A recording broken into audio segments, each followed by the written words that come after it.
오늘은 경건한 가정이라는 제목으로 함께 말씀을 나누고자 합니다. 더욱이 오늘 또 말씀 후에 우리가 함께 기도할 때, 우리들의 가정을 위해서 기도할 때, 오늘 우리도 이 경건한 가정, 고넬리와 같은 그런 가정 되기를 간절히 소망합니다. 자, 어떤 젊은 남녀가 이제 사랑을 하다가 이제 결혼을 이제 하게 되었습니다. 남자는 좋은 대학을 나왔고 또 좋은 회사에 취직했고 또 많은 월급을 받고 꼬박꼬박 그 돈을 잘 모아서 이제 나중에 결혼하면 사랑의 보금자리를 만들려고 이 아파트 청약도 하고 아파트가 당첨도 된 거예요. 그래서 아파트를 딱 장만해 놓고 있었습니다. 또 여자도 뭐 그렇게 어려운 집안은 아니에요. 아버지도 이제 사업을 좀 하시는 작지만 사업하시는 분이라 또 이렇게 결혼하며 준비할 여러 가지 혼수품도 잘 준비했었습니다. 자, 그런데 이렇게 이 남녀가 사랑을 하고 결혼을 할 날을 기다리면서 이렇게 손꼽아 기다리다가 이 여자의 아버지가 사업에 이제 부도가 갑자기 나는 겁니다. 얼마 결혼이 남지 않았는데 갑자기 부도가 나고 집에 그냥 빨가딱지가 다 이제 붙게 되는 거죠. 거기다가 아버지는 그 충격으로 이제 쓰러져서 병원에 입원까지 이제 하게 되는 겁니다. 그러니까 결혼을 앞두고 이 여자분이 굉장히 크게 실망을 하게 됐습니다. 자, 그런데 결혼을 앞두고 이제 한 달 정도 됐을 때 이제 신랑 될 이 남자가 이 신부 될 여자의 손을 잡고 이렇게 이제 고백하는 거예요. 사실은 솔직히 말해야 될 것 같아서 지금 이렇게 말하는데 그동안 결혼하려고 준비한 아파트 사실은 내 거 아니었어. 정말 미안해 라고 말하는 거예요. 그러면서 자기가 받는 월급도 아주 많지도 않고 조금밖에 안 된다고. 그래도 나랑 결혼해 줄 수가 있냐고. 작지만 우리 단칸방 만들어서 단칸방에서 그렇게 한번 그렇게 시작해보자. 뭐 무슨 얘기예요? 갑자기 이 남자가 유능했던 그 남자가 왜 이렇게 됐을까? 뭐 이제 그런 생각이 들었어요. 하지만 뭐 어쩔 수 없어요. 다 준비했고 이 사람이랑 이제 결혼을 하고 그렇게 어렵게 단칸방에서 신혼생활을 시작하게 됩니다. 정말 첫 달 이제 남편이 월급을 갖고 왔는데 가지고 나온 액수가 기대했던 거, 생각했던 것보다도 굉장히 적은 거예요. 야, 이것을 어떻게 사나? 물론 여자도 직장이 있기 때문에 뭐 함께 살아가게 되는데 너무 그 신혼 단판강이 사랑의 보금자리가 아니라 너무너무 힘이 든 겁니다. 또 이 아버지가 병원에 있기 때문에 이 신부도 아버지 병강하느라 또 막 여러 가지 신경이 쓰이죠. 들어갈 돈은 많은데 돈은 없고 남편 기대했더니 남편 쥐꼬리만큼 월급 가져오고 참 이게 어떻게 살아가나 이제 암담한 생각이 들었습니다. 알콩달콩하고 깨가 쏟아져야 신혼생활인데 이러다 보니 이제 싸움 소리가 조금씩 나오는 겁니다. 불편합니다. 사랑스러웠던, 결혼하기 전에 그렇게 사랑스러웠던 남편이 미워 보이고, 저 남자랑 내가 뭘 믿고 사나? 아버지도 이러시는데 내가 어떻게 사나? 하다 보니까 남편이 미워지다 보니까 계속 티격태격 싸움 소리가 이 집에서 끊이지 않았다 하는 겁니다. 저 어느 날도 이 아내가 작은 일로 남편과 다투다가 마음이 상해갖고 친정 엄마한테 이제 간 거예요. 엄마도 아직 뭐 이렇게 어렵게 이제 살고 있죠. 그러면서 이제 그 엄마에게 이제 솔직하게 얘기한 거예요. 내가 속아서 결혼했다고. 저 남자가 예전 결혼하기 전에 아파트도 있고 뭐 대기업에 다니면서 월급도 많이 받는다고 했는데 그거 다 뻥이었어. 월급도 쥐꼬리만큼 가까우고 그냥 빚더미에 살 수가 없다고. 아파트도 아니고 지금 단칸방에 너무너무 어렵게 살고 있다고. 이렇게 울면서 이렇게 너무너무 힘들다고 이렇게 이야기를 하는 거예요. 딸의 이야기를 듣던 이제 친정 어머니가 갑자기 눈물을 머금고 그 딸에게 이제 이런 이야기를 하는 겁니다. 우리 김서방이 이야기하지 말라 그랬는데 네가 그렇게 힘들어하니까 이야기할 수밖에 없겠구나 하면서 이제 이야기를 꺼내놓는데 뭔 이야기냐? 너희가 결혼할 즈음에 아버지가 부도 났잖아. 그리고 아버지가 쓰러져서 병원에 갔잖아. 그때 우리가 돈이 하나도 없고 아버지가 잘못하면 감옥에 갈지도 모르고 이거 빚이 산더미처럼 있는데 뭐 이게 갚을 길이 없고 아버지 병원비는 병원비대로 들어가는데 도저히 방법이 없었어. 근데 그 김서방이 자기 아파트를 팔아갖고 그 돈을 쥐어줬다고. 너한테는 얘기하지 말라고 그러면서 그 아파트 팔아서 부도를 어느 정도 막아주고 빚도 어느 정도 갚아주고 남은 것 갖고 지금까지 병원비 잘 감당하고 있어. 너무 김서방 미워하지 마라. 사실은 김서방이 네 자존심 상할까봐 말하지 않은 거야. 그 사람 이해해줘. 너무너무 고마운 사람이야. 엄마가 이렇게 이야기를 한 거예요. 깜짝 놀랐죠. 처음 듣는 이야기 아니겠습니까? 그래서 이 아내도 눈물을 흘리죠. 어떤 눈물이겠습니까? 남편에 대한 정말 고마운 눈물, 감사하는 눈물, 사랑과 감격의 눈물이죠. 자, 이런 게 정말 부부라 할 수가 있는 겁니다. 아름다운 가정은 돈이나 어떤 환경이 좋아서 아름다운 가정이 되는 것이 아니라 서로를 사랑하고 서로를 위해서 다 내어줄 수 있고 헌신하고 아껴주는 그런 가정이 좋은 가정이다 할 수가 있는 겁니다. 자, 이 두 물체가 서로 만나면 어떻게 됩니까? 띵 하고 부딪힙니다. 그죠? 둘이 만나면 부딪힙니다. 그냥 만나면 부딪히는 겁니다. 잘못 부딪히면 어떻게 돼요? 깨지거나 부서지게 되어 있는 겁니다. 사람과의 관계도 마찬가지입니다.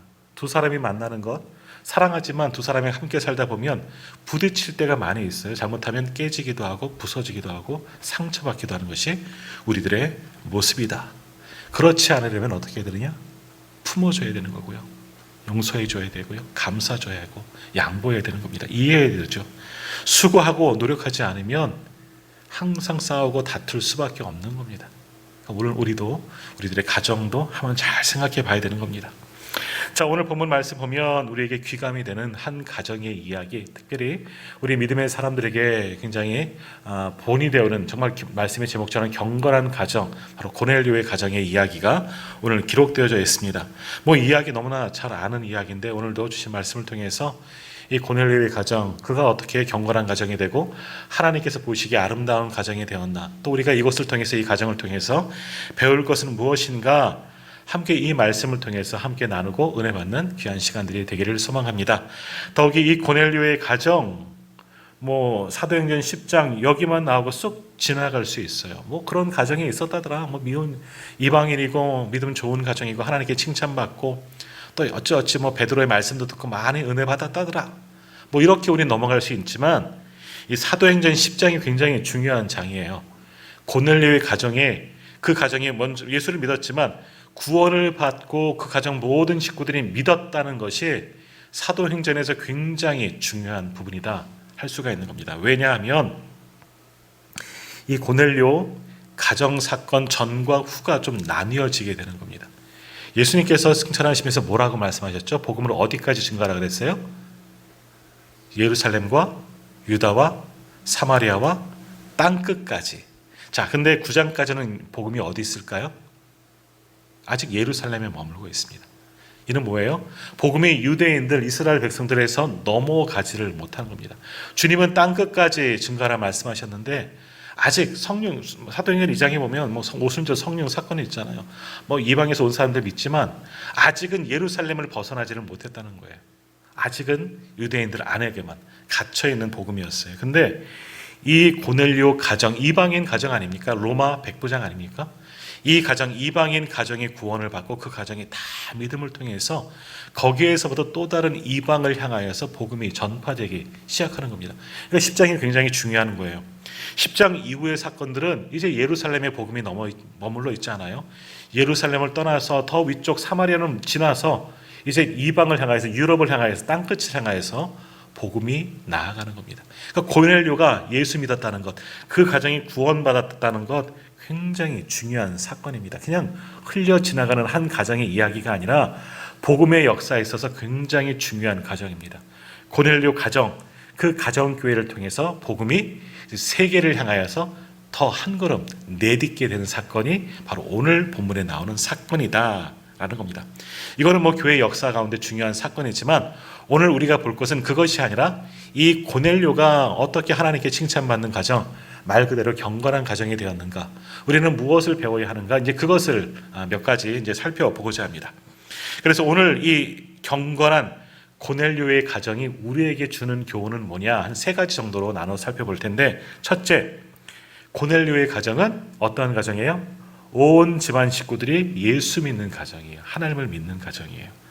자, 2절 말씀 한번 같이 읽어볼까요? 2절 말씀 같이 읽겠습니다. 그가 경건하여 온 집안과 더불어 하나님을 경외하며 백성을 많이 구제하고 하나님께 항상 기도하다니. 아멘. 시작할 때 뭐라 그럽니까? 그가 경건하여 온 집안과 더불어 하나님을 경외하였다. 한마디로 온 집안 식구들이 하나님을 믿었다라는 겁니다. 자, 온 집안이 믿었다. 더욱이 고넬료는 이방인이에요. 로마인이에요. 그것도 로마의 장교의 백부장, 중대장, 지금의 군대 중대장 이상의 굉장히 계급입니다. 전에도 한번 이 말씀 잘 얘기했겠지만 그 점령군, 우리로 말하는 일본 순사 이상의 권한을 가진 사람이 고넬료예요. 굉장한 상당한 권위를 가지고 있는 군인인 겁니다. 이방인이죠. 근데 이방인이면서도 그가 하나님을 믿는데 이 사람만 믿은 것이 아니라 누구도 온 집안 식구들로 하나님을 경외했다. 하나님을 두려워하고 하나님을 믿었다 하는 이야기입니다. 참 당시에 쉽지 않은, 만나기 어려운 사람 가운데 하나였다라는 겁니다. 자, 우리도 신방하다 보면 어르신들 지금도 지난 우리 어제 목요일도 그 반찬 봉사 배달 다니면서 또 어르신들 기도할 때 기도했어요. 자녀들 구원해 달라고 기도했거든요. 그러니까 어디 가는 어느 교회든지 어르신들의 기도의 제목들은 우리 아들, 우리 딸, 우리 손주들 예수 믿었으면 좋겠어요. 그것 좀 목사님 좀 말해주세요. 제가 어떻게 제가 말한다고 못 듣나요? 하지만 기도할 수밖에 없는 거죠. 기도하는 거예요. 우리 부모님들의 소원은 자녀들이 믿는 거거든요. 그래서 온 식구들이 한 자리에 모여서 예배하는 것, 그것이 우리들의 또 우리 부모 세대의 가장 큰 기쁨이고 기도의 제목이다 할 수가 있는 겁니다. 그러므로 우리 자녀들, 그들을 위해서 기도할 수밖에 없어요. 그들의 복음을 전하고, 참 내가 죽기 전에 죄송합니다. 내가 죽기 전에 예수 믿자. 내가 죽기 전에 우리 함께 교회 나오자. 나랑 같이 예배하자. 이것이 우리의 소망이 되어져야죠. 그리고 이렇게 이루어지도록 하나님께 기도해야 하는 겁니다. 기도할 때 반드시 하나님께서 이루어 주실 줄 믿습니다. 자, 2절 다시 한번 보시면 고넬료가 하나님을 믿었습니다. 그가 경건하여 온 집안과 더불어 하나님을 경외하였다. 하나님을 경외하였다. 구약에서 말씀하는 하나님을 경외의 하나님, 무서운 크고, 오늘 아침에도 새벽에 요엘서 말씀 보았지만 하나님은 심판하시는 하나님이에요. 크고 무섭고 두려운 하나님인데 그런 경외만이 아니라 여기서 말씀하는 경외하였다라는 말은 하나님 잘 믿었다. 예수 잘 믿는 가정이다. 그래서 경건한 가정이다 라고 말하는 겁니다. 그러니까 예수를 믿되 그냥 주일날 교회에 출석하는 정도가 아니에요. 정말 온 전심으로 아주 열심히 예수 믿는 가정이 바로 고넬료의 가정이다. 당시 흔하지 않아 이방인이 이렇게 열심히 믿는 사람들. 근데 이 고넬료의 가정은 정말 열심히 믿는 가정이었다. 그 믿음을 통해서 하나님께서 그 가정을 경건한 가정이다, 아름다운 가정이다 인정하시는 겁니다. 자, 바라기는 오늘 우리 성도님들의 가정도 고넬료 가정처럼 온 식구들이 예수 믿는 복된 가정 되기를 간절히 소망합니다. 그렇게 되실 줄 믿습니다. 자, 어떤 믿음 좋은 자매님이 이제 시집을 갔습니다. 근데 시집 갔는데 시댁 식구들이 하나도 믿지 않는 가정에 시집 가는 거예요. 사명을 가지고 이분이 가는 겁니다. 사실은 이렇게 가면 오히려 믿음을 잃기가 쉬운데 이분은 보통 분이 아닌 거예요. 시댁 식구들을 전도하기 시작한 겁니다. 그래서 시누이를 먼저 전도하고 시동생을 예수 믿게 만드는 거예요. 자녀들이 예수 믿으니까 이제 시부모도 자녀 쫓아서 교회 가기 시작하는 겁니다. 더욱이 이제 며느리가 들어와서 예수 믿으라 말하는 건 좀 그런데 아무튼 잘해주는 거예요. 시부모에게 너무너무 잘하니까 그래? 니들이 믿는 예수 나도 한번 믿어보자. 그리고 이제 교회 다니기 시작하는 겁니다. 자, 그렇게 교회를 특별히 이제 시아버지가 이제 교회를 다니면서 1년쯤 되자 교회에서는 이제 세례를 받으시라 그러는 거예요. 세례가 뭔지 몰랐어요. 근데 교회에서는 권면을 하고, 얘야, 아가야, 세례가 뭐냐? 근데 며느리가 또 가르쳐줘요. 세례를 받아야지만 구원받는 표가 되고요. 죄 씻음을 받는 표예요. 세례 꼭 받으셔야 된다고. 자, 그래서 그럼 세례 한번 받자. 그리고 세례 교육을 이제 시작을 한 거예요. 근데 이 어르신이 돼갖고 좀 그렇잖아요. 공부를 하는데 세례 문답 교육을 하는데 하나 가르쳐주면 또 바로 잊어버리시는 거예요. 문답을 하기 때문에 대부분 다 통과시켜 드리지만 근데 이분이 가르쳐주는 족족 다 잊어버리고 기억을 하지 못하는 거예요. 그러니까 가르치는 목사님도 좀 난감한 거죠. 아마 부목사님이었던 것 같아요. 목사님이 이제 문답하실 때 또 혼날까 봐 자기도 열심히 가르치는데 이분이 잘 못 배우는 거예요. 잘 못 알아듣는 거예요. 그래서 어떠나 담임 목사님께도 물어봐서 그러면 사도신경 잘 외우고 주기도문만 잘 외우시라 그래라. 그러신 거예요. 그래서 그러면 다른 건 다 모르고 사도신경만 잘 외우세요. 그 믿음의 고백이잖아요. 예수님이 가르쳐 주신 주기도문 그것만 좀라도 좀 외우세요. 했는데도 이게 잘 안 외워지는 거예요. 사실 이거 통째로 놓고 외우라 그러면 얼마나 힘드니까. 우리가 오랫동안 했기 때문에 이게 외워지지. 지난주 저희 이제 목사 중창단 연습하러 갔다가 주기도문을 했더니요. 저도 주기도문 잘 안 했잖아요, 요즘에. 그냥 축도만 했지. 헷갈리는 거예요. 또 이게 세 번역으로 하려고 그러니까 저도 이제 헷갈리더라고요. 참. 근데 이분이, 이 어르신이 이게 안 외워지는 거예요. 그럼 어쩌면 좋을까? 그래서 이제 목사님께서 특단의 조치, 구원받았다는 확신만 있으면 되겠다. 그것만 물어보겠다. 이제 약속을 하는 거예요. 그래서 며느리에게 알려준 거예요. 아버지에게, 시아버지에게 구원받은 확신, 그것만 잘 대답하시라고. 그래서 이 며느리가 아버지를 붙잡고 이제 말씀을 하는 거죠. 아버지, 아버님, 다른 건 다 잊어버리셔도 돼요. 사도신경 주기도문 나중에 어차피 외워질 거예요. 지금 중요한 건요, 구원받았다고. 그것만 확신하면 돼요. 그래서 예수님께서, 목사님 물으시는데, 예수님께서 누구 때문에 돌아가셨냐 물어보면 나 때문에 돌아가셨다고 그렇게 얘기해 주세요. 어떻게 해요? 나 때문에 돌아가셨다. 이것만 가르쳐 준 거예요. 목사님하고 이제 그렇게 하기로 했거든요. 목사님이 이ye수님께서 구원하신 것을 믿습니까? 예. 그럼 예수님께서 누구 때문에 돌아가셨어요? 나 때문에 돌아가셨습니다. 이것만 하면 합격 시켜주시겠다는 거예요. 이제 그렇게 하고 갔어요. 그 정도는 할 수 있어. 그래서 이제 그 성도들 앞에서 세례를 이제 받기 전에 이제 목사님이 성도들 앞에서 이제 묻는 겁니다. 문답을 하는데 뭐라고 물었느냐? 그 어르신에게, 다른 사람들 다 지나가고 어르신에게 예수님께서 누구 때문에 돌아가셨어요? 이 어르신이 뭐라 그럴게요? 짐작하시죠? 누구 때문에? 며느리 때문에 돌아가셨습니다. 그런데 틀렸어요. 근데 중요한 게 아니에요. 아무튼 그렇게 고백해도 이분은 며느리 쫓아서 교회 가고 구원받은 거예요. 좀 틀리면 어때요? 그럼 문답 좀 틀리면 어떠고, 잘 못 외우면 어때요? 중요한 것은 이 며느리가 이 가정을 구원했다는 것이 중요한 겁니다. 그러니까 이 가정도 경건한 가정이고 아름다운 가정이 되는 겁니다.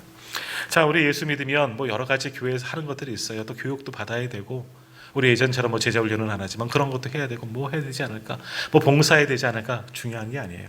나중에 것이고, 할 수 있으면 나중에 하면 되는 것이고, 중요한 것은 내가 구원받았다는 것, 예수님이 나를 위해서 죽었다는 것, 우리 가정 모든 식구들이 한 자리에서 모여서 예배하는 것 너무너무 중요한 겁니다. 오늘 성도님들의 가정, 다른 건 몰라도 이제 예수 믿고 모두가 한 자리에서 예배하는 그런 축복받는 복된 가정들 다 되시기를 간절히 소망합니다. 자, 두 번째, 고넬료 가정은 어떠한 가정이냐? 그래서 경건한 가정이 되었느냐? 다시 한번 2절 말씀 보시면요, 제가 한번 읽을게요. 그가 경건하여 온 집안과 더불어 하나님을 경외하며, 그 다음에요, 백성을 많이 구제하였다. 백성을 많이 구제하였다. 고넬료의 가정은 베푸는 가정이에요. 그냥 베푸는 것이 아니라 그리스도의 사랑으로 베푸고 구제하는 가정이었다라는 겁니다. 자, 구제가 뭡니까? 그냥 베풀어 주는 것이에요. 대가 없이, 또는 갚을 필요 없이, 그냥 어떠한 보상도 없이 베푸는 것, 나누어 주는 것, 섬기는 것이 구제이죠. 더욱이 가진 사람들이 어려운 사람들을 돕는 것, 이걸 뭐 구제라고 할 수가 있는 겁니다. 자, 근데 이 고넬료, 당시 로마 백부장이고 권세 있는 자입니다. 아마 부유하게 살았을 겁니다. 상당히 많은 보수도 있고, 자기 밑에 부하들도 있고, 뭐 여러 가지로 하여간 부유했던, 그러니까 말이 있고 넉넉하였기 때문에 그가 베풀 수가 있었느냐? 아니에요. 많이 가졌다고 다 베푸느냐? 그건 아니죠. 베풀 수 있는 마음이 있어야 되는 겁니다. 다 부자라고 다 베풀었어요? 아니에요. 그렇지 않는 거예요. 베풀 수 있는 마음, 나눌 수 있는 마음, 긍휼히 여기는 마음이 있어야지 베푸는 겁니다. 더욱이 이 사람은 어떤 마음으로 베풀었냐? 예수님께서 나를 위해서 주셨잖아요. 예수님의 사랑을 받았죠. 예수님 때문에 내가 구원받았잖아요. 나도 그 사랑을 가지고 베푸는 겁니다. 할 수 있는 대로. 내게 물질 주셨으니까 이 물질을 가지고 어려운 사람들을 돕는 것. 그렇게 베푸는 가정이 바로 고넬료의 가정이었다라는 겁니다. 그러니까 사람들에게도 칭찬받고, 정말 점령군으로 왔어요. 로마의 백부장이면 굉장히 권위 있는 자고 무서운 사람이고, 이스라엘 백성들은, 유대인들은 싫어하고, 뭐예요? 상종하지 못할 자, 칼 차고 다니니까 무서운 사람이에요. 근데 그런 고넬료, 이방인 백부장이 자신들을 도와주는 거, 어려운 사람들, 유대인들인데 학대하지 않고 막대하지 아니하고 그들에게 자기 것, 어디서 가져다 주는 것도 아니고 자기 주머니에서 베푸는데 사람들이 감동을 받는 겁니다. 그러니까 유대인들이 이 사람을 우리가 말씀을 보면 알겠지만 베드로에게, 당시 베드로는 교회의 그 지도자 아닙니까? 최고 지도자잖아요. 베드로에게 소개하고 있는 겁니다. 베드로에게 이 사람 좀 만나보라고, 이 사람들에게 세례 좀 주라고, 그렇게 베드로에게 전할 정도로 유대인들이 그렇게 소개하고 있는 거예요. 왜? 그만큼 고넬료에게 많은 은혜를 받았기 때문에. 자, 이거 아무나 할 수 있는 게 아닙니다. 자, 그러나 베풀면 오히려 베푸는 자가 은혜가 있는 줄 믿습니다. 우리가 많이 있기 때문에 베푸는 게 아니에요. 없는 와중이라도 베풀면, 나눌 수 있으면, 긍휼히 여기는 마음만 있어도 하나님께서 그것을 기뻐하여 주시는 줄 믿습니다. 더욱이 고넬료의 가정 많은 것이 있어 베푼 게 아니에요. 많은 사람들, 내가 비록 이 땅에 정말 점령군으로 이 땅을 다스리기 위해서 왔지만 이 땅의 사람들, 어려운 사람들 보면서 그 사랑의 마음으로, 예수님의 마음으로 베풀었기에 그 가정이 아름다운 가정이 되고 경건한 가정, 칭찬받은 가정이 될 수가 있는 겁니다. 자, 우리 성도님들도 한번 도전해 보십시오. 아이고, 우리도 먹고 살기 어려워. 하루하루 간신히 풀칠해 먹고 살아요. 괜찮아요. 근데 마음도, 그러나 조금이라도 할 수 있는 부분들, 지극히 작은 것이라도 나눌 수 있는 것, 거기에 하나님께서 역사하여 주실 줄 믿습니다. 그럴 때 하나님께서 한번 기도해 보세요. 하나님을 시험해 보세요. 그럼 하나님께서 할 수 있도록, 내가 베풀고 나누고 섬길 수 있도록 우리의 창고도 하나님께서 채워주실 줄 믿습니다. 있어서 베푸는 게 아니에요. 하나님께서 부어주시기 때문에 베푸는 겁니다. 이번 주 주일 이제 말씀이 이제 요기에 대한 부자와 나사로 이야기, 이제 예고편이에요. 하나님께서 왜 부자를 만드셨어요? 왜 거지가 있을까요? 부자와 나사로 우리가 오해하면 안 돼요. 주일 예배이기 때문에 먼저 이야기하면 안 되는데, 거지기 때문에 천국에 가고 부자기 때문에 지옥 가는 게 아니잖아요. 그 자리에서 자신의 역할을 하지 못했기 때문에 지옥에 가는 거고 천국에 가는 거잖아요. 부자가 된 거, 부유하게 되신 거 왜 부유하게 만드셨습니까? 베풀고 나누라고, 지 배만 배 두들기며 살라고 그렇게 만들었느냐? 아니에요. 나누고 섬기라는 겁니다.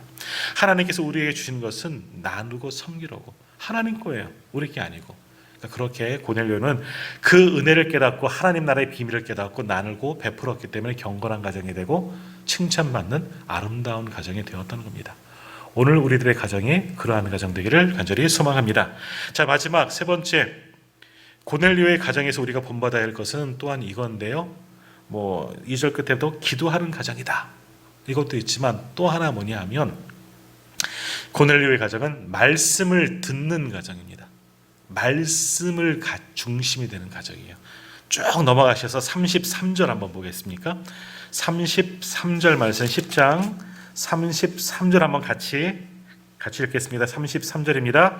내가 곧 당신에게 사람을 보내었는데 오셨으니 잘하였나이다. 이제 우리는 주께서 당신에게 명하신 모든 것을 듣고자 하여 다 하나님 앞에 있나이다. 아멘. 자, 이 말씀이 뭐예요? 베드로가 등 떠밀려서 하나님께서 보내시잖아요. 강권적으로 보자기 보내시면서 가라. 고넬료의 집에 왔어요.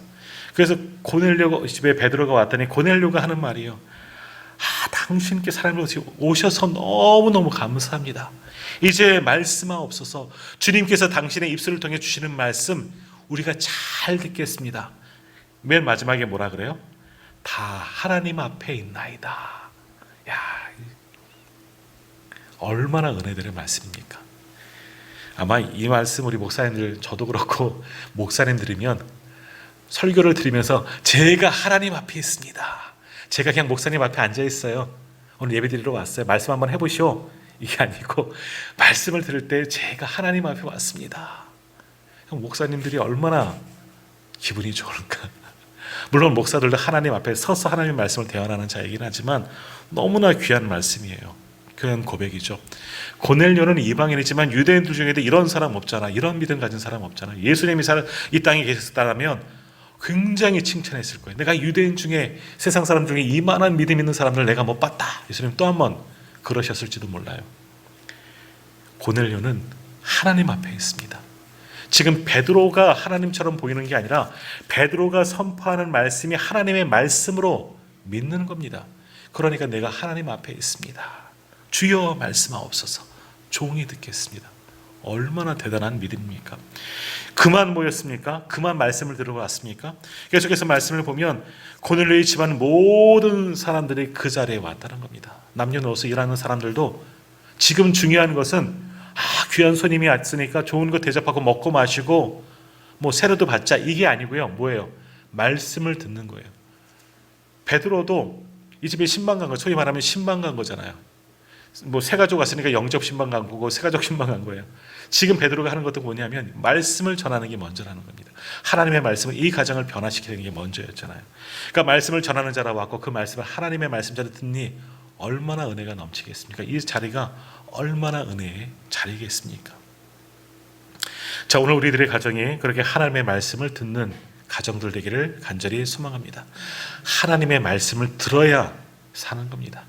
그 말씀이 우리를 변화시키고 우리가 하나님의 사람으로 변화시키는 말씀이기 때문입니다. 여러분, 하나님의 말씀을 듣는 것을 기뻐하십시오. 오늘도 이 고넬료처럼 제가 오늘도 하나님 앞에 있습니다. 주님 말씀하여 주십시오.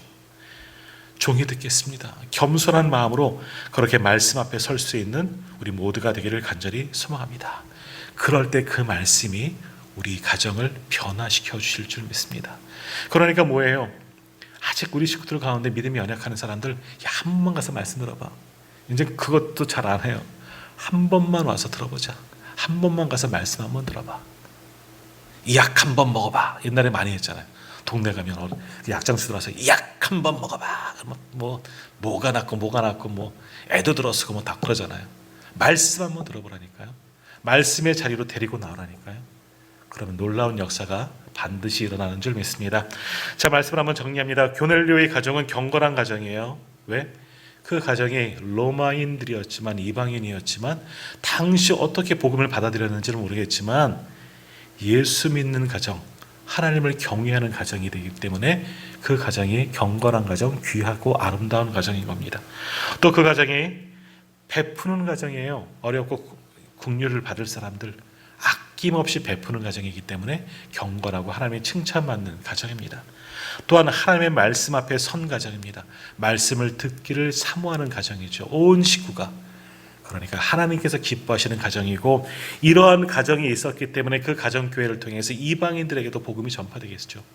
이제 뒤 이야기는 안 나오겠지만 이 고넬료를 통해서 얼마나 많은 이방인들이 특별히 로마인들이 또 예수를 믿었겠습니까? 아마 많은 이들이 이러한 열심이면 고넬료가 얼마나 또 많이 전도했겠습니까? 그러니까 땅끝까지 복음의 증거되는 시발점이 된 곳이 바로 이 가정이었다는 겁니다. 자, 오늘 우리들의 가정이 바로 이러한 가정, 경건한 가정 되기를 원합니다. 이제 오늘 우리에게도 우리 가정에도 하나님의 말씀이 선포되어져서 온 식구가 예수 믿고 하나님의 사랑으로 나누고 섬기는 가정, 말씀 앞에 선 가정이 되기를 소망합니다. 그래서 이제 우리들로부터 인해서 우리 모든 식구, 우리 가문에 주님의 복음이 다 전파되어 모든 식구들이 한자리에 모여 예배할 수 있는 그런 경건한 가정 되기를 주님의 이름으로 축복합니다.